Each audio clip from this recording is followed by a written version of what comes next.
In this video, we're going to talk a little bit about why it is that we study statistics. Why is it that we force our students to learn statistics other than as a means to punish them? And I understand that's reason enough to make them study statistics, but we're going to get into it a little bit further in greater detail.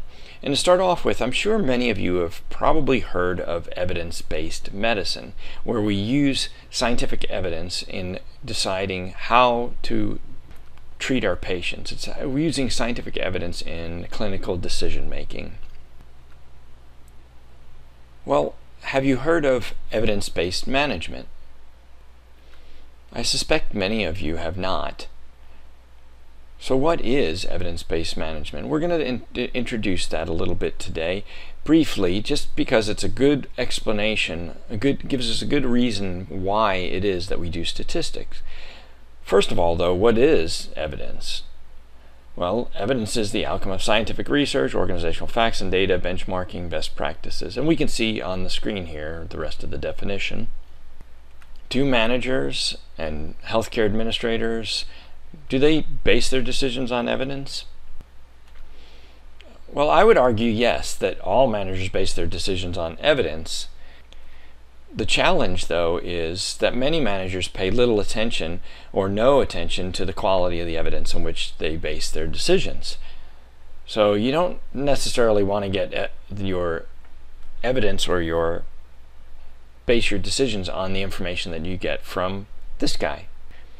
A lot of the evidence that people use is sort of seat of the pants evidence, where you have been around for a little while and you have some ideas and you make decisions based off of that. Others look elsewhere.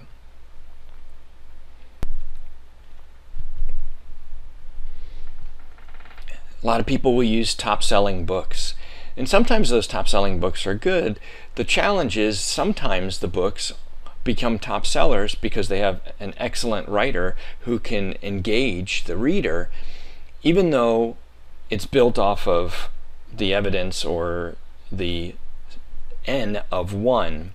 And for those of you who are not familiar with statistics at all, an N of 1 means that we have a sample of 1. We've taken one person, we've had one person's experience in a business or in a corporation, and they've had success doing XYZ, and then write a book about it, and automatically the reader thinks that this book is the answer or the solution to their problems.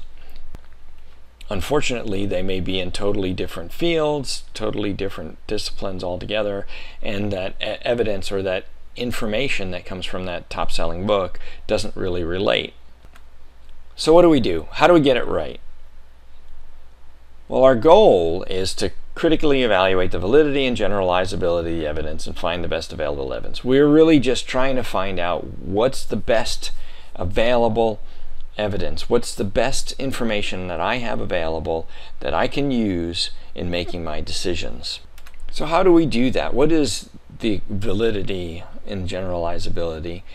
Well, generalizability means that we look at the evidence and we say, can we take that evidence beyond what it came from? So if it was a soup manufacturing company that you're reading the information from, can we relate that to our healthcare organization? And validity is broken down into external validity and internal validity. External validity is the extent to which results of a study can be generalized to the world at large.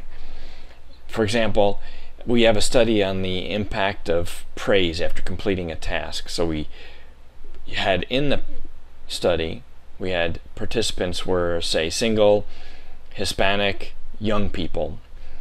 Will those results apply to married, older, non-college graduates? And for internal validity, that's the degree to which the results are attributable to the independent variable and not some other rival explanation.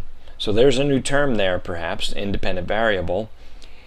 And when we're talking about statistics, a really basic general understanding of the independent variable is that you have an independent variable and a dependent variable.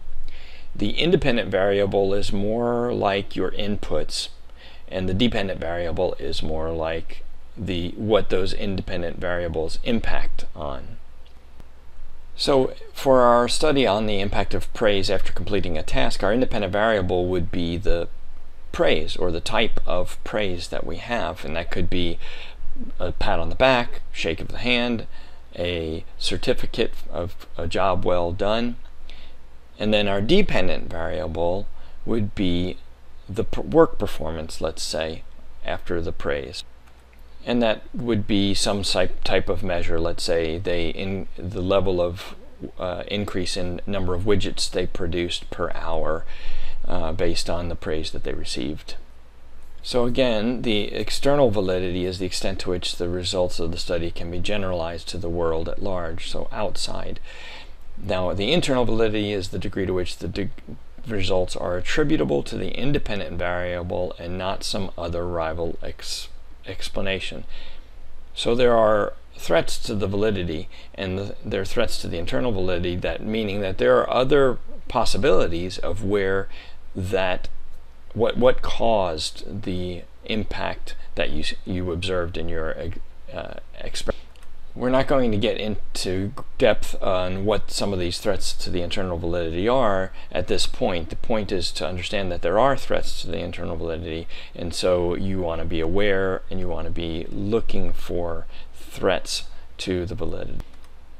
The slides that I'm using for this presentation came primarily from, they're modified from the Center for Evidence-Based Management. And the Center for Evidence-Based Management proposes this evidence-based decision process or concept. And the idea is that we make an evidence-based decision by using the best available scientific evidence, the best available experiential evidence, and the scientific evidence, that would be your articles that are peer-reviewed scholarly articles. Your best available experiential evidence is, and the point behind this is that we don't discount or we don't eliminate the experience that the manager or the administrator has. We want to factor that in when making a decision.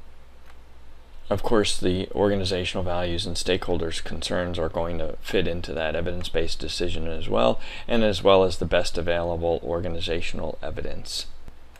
And the idea behind evidence-based management is that it's a means to improve the quality of our decisions.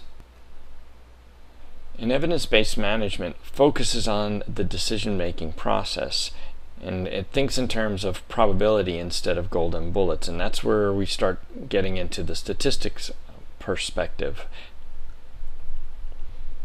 And here are some good evidence-based management habits that come from the Center for Evidence-Based Management. And you can do a Google search to find the Center for Evidence-Based Management. It comes up pretty easily on the Google search. Or you can type it in directly at cebma.org. You can pause this if you need to take time to read these. In our class, we'll work on learning enough that we can properly appraise the evidence. That's where our focus really lies. That's why I have it circled here for statistics. But the 5 steps of the evidence-based management, you can see they did a nice little alliteration here with ask, acquire, appraise, apply, and assess. But the first step is formulate a focused question. You have to have a good question in order to be looking for something that will help solve your problem or answer your decision. You also want to search for the best available evidence, critically appraise the evidence. Again, that gets back into what we're going to be looking at, focusing on in this class. You want to integrate the evidence with your professional expertise. That goes back to where we have our experiential evidence. And then you want to monitor the outcome, and in other words, assess.